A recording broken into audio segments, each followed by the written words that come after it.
purpose of this lab is to estimate an unknown mass of a black hole using VPython model. We're given the position data of a star orbiting the black hole, the mass of this star, the time step, and the position of the center of the black hole. We are able to use the principles of Newton's second law, perpendicular and parallel motion, and the law of universal gravitation to solve this problem. Using derivatives of Newton's second law, we can calculate parallel and perpendicular motion in order to find the total net force acting on the star and track the motion of the star's orbit. We then use this net force to solve for the mass of the black hole using Newton's law of gravitation.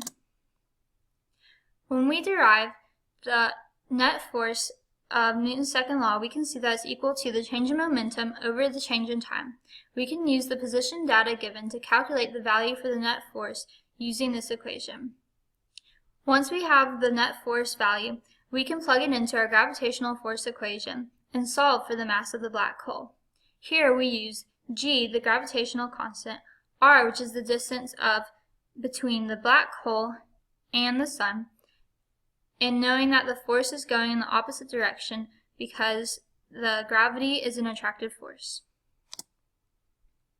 We also can see that the net force is divided into two components. Parallel force runs parallel to the object's motion, and it affects the magnitude of the motion.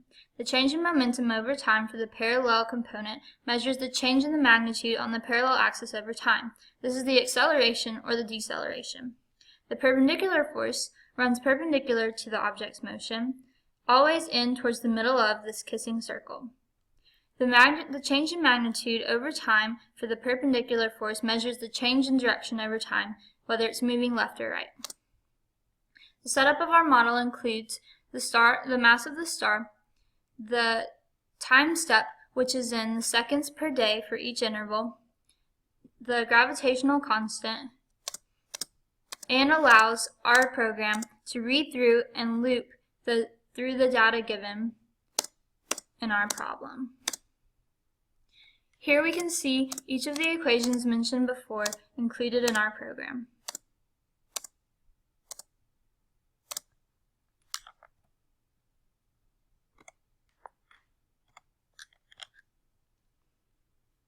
When we run our model, we can see the star orbiting the black hole. The yellow arrow represents the total net force acting on the object.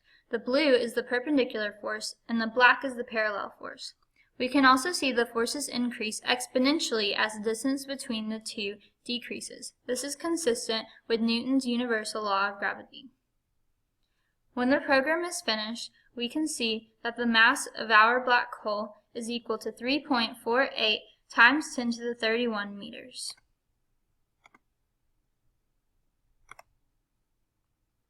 It's important to note that the forces acting are not equivalent to the change in momentum over time. While the values are equivalent, they are not the same thing. This is a cause and effect relationship. The change in motion is affected by the forces, but are not the forces themselves.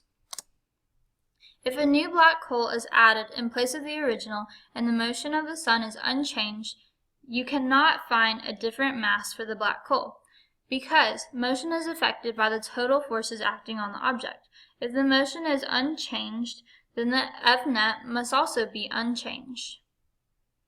When we look at our black hole equation for the gravity, we see that nothing else in this equation is unchanged. Therefore, when we find our mass of the black hole, the value should also be unchanged.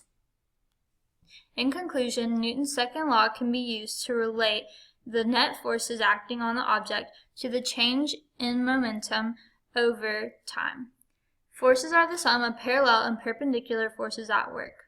The parallel forces account for magnitude and acceleration, and the perpendicular forces account for direction and the change in direction. Thank you so much for watching.